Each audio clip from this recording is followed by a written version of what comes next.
morning. I'm here to share with you an outstanding and innovative project that World Relief and the Fig Tree are coming together with. You may not know, but there's approximately some 30,000 refugees that have been invited into this country living here in Spokane. There's not too many agencies in Spokane that can boast the fact that they bring up to 600 new residents to live in Spokane as new Americans. That's what World Relief does. We're the only refugee resettlement agency in Spokane, and we work with a lot of variety of different faith organizations within that area. But we came to, we've received a grant from Washington State here about 5 years ago to serve elders in our community, refugee elders, people who have come over to this country and have resettled here because of severe persecution in their own country. They're beyond the age of working, but they resettle and they kind of group together in areas and apartment complexes.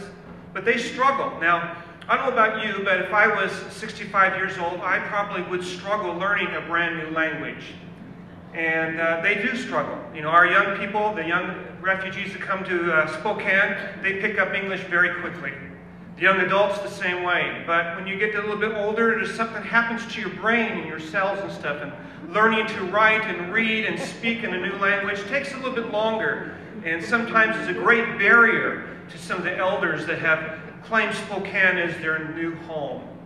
They go through the process of becoming permanent residences. Many of them become U.S. citizens after 5 years. But they struggle when being able to communicate. And in visiting some of the life skills classes and English classes that we present to these elders, they've shared with me their own personal struggles at being able to receive voter registration cards once they become citizens and not being able to understand who they are or be able to understand the information they're given. They struggle with going to the pharmacy and trying to communicate to the pharmacist of the drugs or understand what the little labels on the, I mean, I struggle sometimes with some of the labels on the pharmaceutical drugs that we get, let alone somebody from another country. And some of these things were being able to access the resources, the wonderful resources that our Spokane community provides to our community, including the refugees. And so it was an idea of some of our staff to develop some type of resource directory. I mean, we even sat around a table one day and called 211. Have you ever called 211 when you didn't speak English?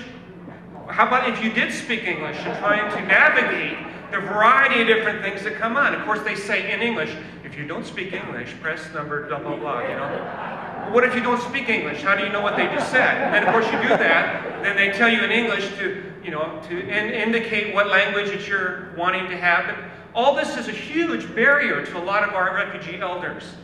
And so we decided to develop a resource directory. And we look to the Fig Tree because they have done such a wonderful job of developing this comprehensive resource directory for Spokane. There's some on your tables to look at if you haven't seen them already.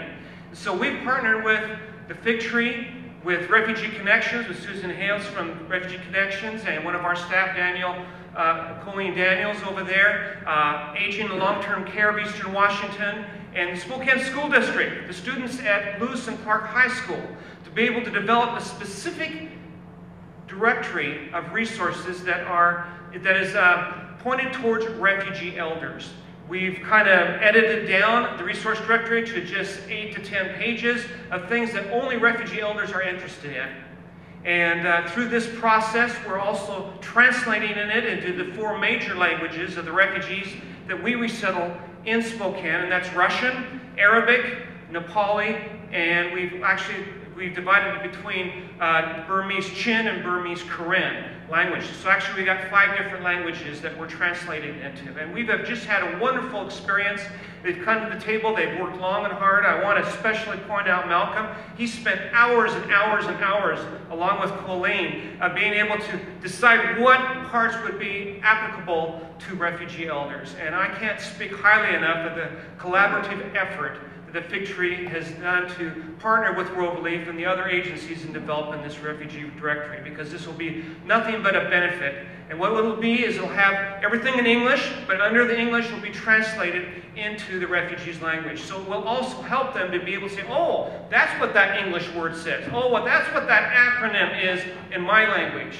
And it'll explain it all out, and it'll just be nothing but a great benefit for the elders especially those from other countries that are struggling with English in our community. Thank you.